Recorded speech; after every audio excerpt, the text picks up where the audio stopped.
They hunted mammoths. They crafted tools. They buried their dead and cared for the wounded. They even painted on cave walls. For over 300,000 years, Neanderthals thrived across Europe and parts of Asia. And then they were gone. No final battle, no single catastrophe, just a gradual, eerie disappearance. Meanwhile, we, the Homo sapiens, survived, flourished, and dominated. Why? Let's start with the facts. Neanderthals weren't some evolutionary dead end. They were a very successful human species, Homo neanderthalensis.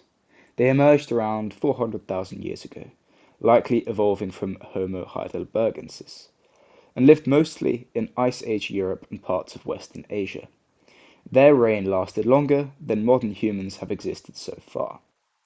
They had large brains, averaging 1,640 cubic centimeters in males and 1,460 cubic centimeters in females, slightly larger than the modern human average of 1,350. They were physically powerful, with broad chests and muscular builds, ideally suited for cold environments. Their tools were part of what's known as the Mousterian industry: hand axes, scrapers, and flakes used to cut, pierce, and prepare hides.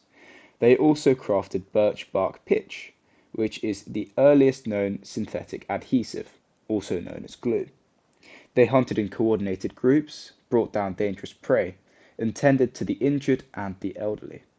In the Shanidar cave in Iraq, for example, one Neanderthal found with a withered arm and blind in one eye, and was also partially crippled for most of its life, lived for many years, likely cared for by its group. They made jewelry from eagle talons and perforated shells, used pigments like red ochre, and buried their dead. In 2020, scientists found evidence of engravings carved into a wall in France, dated to 57,000 years ago. In short, Neanderthals were almost as human, if not to the same extent that we are. But by 40,000 years ago, they disappeared. The disappearance of the Neanderthals coincides with the arrival of a new competitor: us, Homo sapiens. Modern humans entered Europe around 45,000 years ago, likely arriving via the Levant, following coastlines and river valleys. Within 5,000 years of our arrival, Neanderthals had vanished from most of the range of their inhabitancy. Archaeological evidence shows that Neanderthals and Homo sapiens overlapped for at least 2,000 years, sometimes occupying the same regions. But there was no mass extinction event, no volcanic winter, no asteroid, just a long steady fade. Why? Well, the answer lies in five major theories, and each offers a piece of the puzzle. What if they didn't actually disappear? In 2010, a draft of the Neanderthal genome was published, and this shocked people. Between 1 and 4% of the DNA in modern non-African humans came from Neanderthals. This means Homo sapiens and Neanderthals interbred, likely more than once across multiple regions. So the Neanderthals didn't just vanish, they were absorbed. Some scientists argue that this gene flow might have helped Homo sapiens adapt to colder climates and possibly new pathogens. For instance, certain immune systems, genes, and even traits affecting skin and hair come from Neanderthals. But there is a catch. Whilst their genes do live on in modern humans, their culture, technology, and identity didn't. Absorption may explain their genetic survival, but not the extinction of their way of life. Despite their intelligence, Neanderthals may have lacked a crucial edge: cognitive flexibility.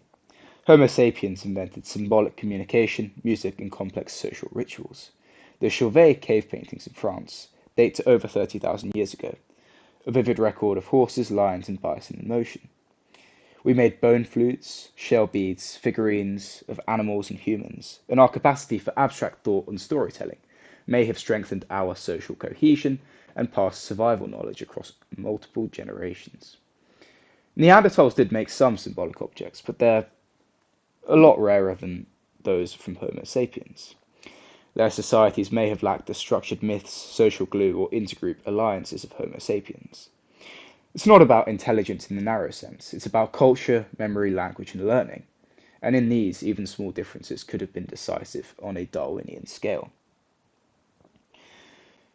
There's also the climate theory. The Ice Age wasn't just a static frozen world, but it was turbulent. Between 60,000 and 30,000 years ago, Europe experienced multiple Dansgaard-Oeschger events, which were abrupt climate shifts where temperatures rose or fell by between 5 to 10 degrees Celsius within decades.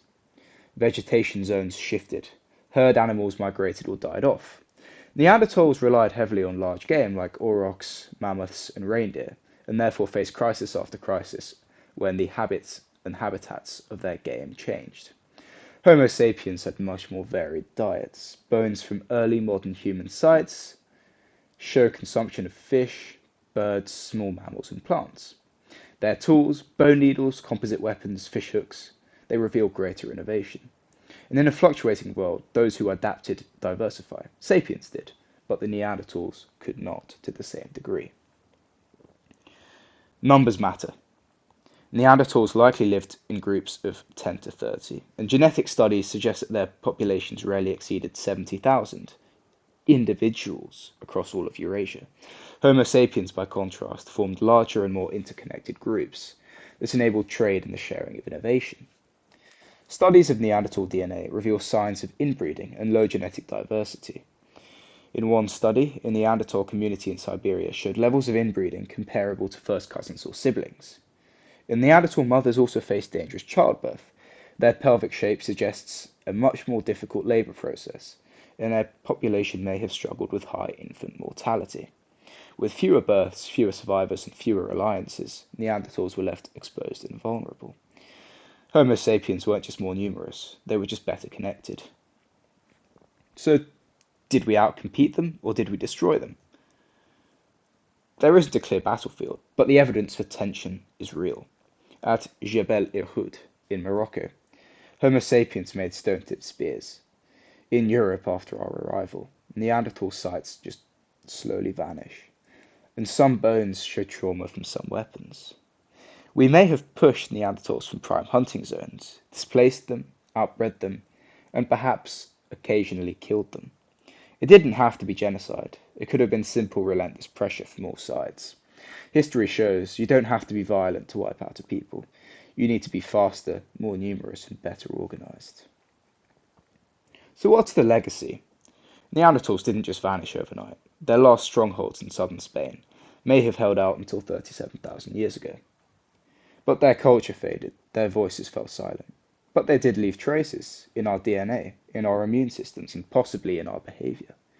Some interesting ones include Neanderthal DNA, increasing the risk of nicotine addiction, or being more vulnerable to certain immunological diseases, and also, interestingly, increased blood coagulation, which, though it's not very beneficial today with modern medicine, it would really have helped to prevent infection in the ancient world. So what happened to the Neanderthals? They didn't vanish. They became a part of us.